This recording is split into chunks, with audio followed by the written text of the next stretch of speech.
আর অপরাজিতা বিলকে আইনে পরিণত করার দাবি নিয়ে কেন্দ্রের কাছে দাবি নিয়ে আজকে মিছিল করল তৃণমূল মহিলা কংগ্রেস এবং যাদবপুর থেকে গোলপার্ক পর্যন্ত চন্দ্রিমা ভট্টাচার্য, শশী পাঁজার নেতৃত্বে তৃণমূল কংগ্রেসের এছাড়াও শ্যামবাজারেও মিছিল হয়, সেখানে শশী পাঁজা অংশ নেন। চন্দ্রিমা ভট্টাচার্য যাদবপুর থেকে গোলপার্ক পর্যন্ত যে মিছিল, সেই মিছিলে অংশ নেন।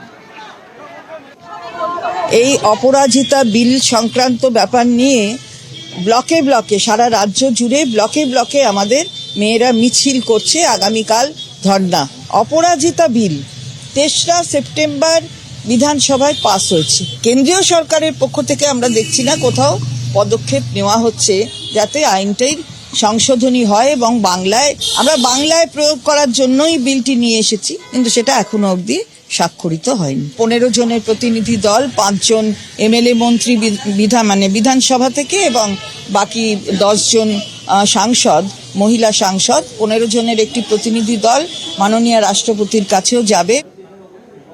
এদিকে কেন্দ্রের ওয়াকফ সংশোধনী বিল, সেই ওয়াকফ সংশোধনী বিলের তীব্র প্রতিবাদ করে আসছে তৃণমূল। আজকে ওয়াকফ সংশোধনী বিলের প্রতিবাদে আজকে রানী রাসমণি রোডে সভা ছিল তৃণমূলের। সেই সভায় তৃণমূল নেতৃত্ব, বিভিন্ন সাংসদ, বিভিন্ন বিধায়ক তারা হাজির ছিলেন। সেখান থেকে ফিরহাদ হাকিম কি বার্তা দিলেন দেখুন।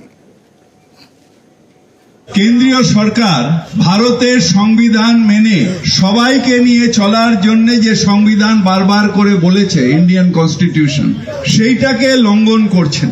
যে সংবিধানের শপথ নিয়ে প্রধানমন্ত্রী তার সরকার বানিয়েছিলেন, সেই সংবিধানকে আস্তে আস্তে লঙ্ঘন করছে। সংবিধানের যে স্পিরিট অফ কনস্টিটিউশন, সার্বভৌমত্ব এবং সেকুলার কান্ট্রি, সেইটাকে আস্তে আস্তে শেষ করে দিচ্ছেন। আমরা যারা মুসলমান সম্প্রদায়ের মানুষ, আমাদের কাছে সব ধর্মের মানুষ, তাদের ধর্ম আচরণ আমাদের কাছে গুরুত্বপূর্ণ। ঠিক সেইভাবে আমাদের নিজেদের ধর্ম আচরণ, এটাও আমাদের কাছে কর্তব্য। এইটাকে প্রথম দিন থেকে লঙ্ঘন করছে বিজেপি।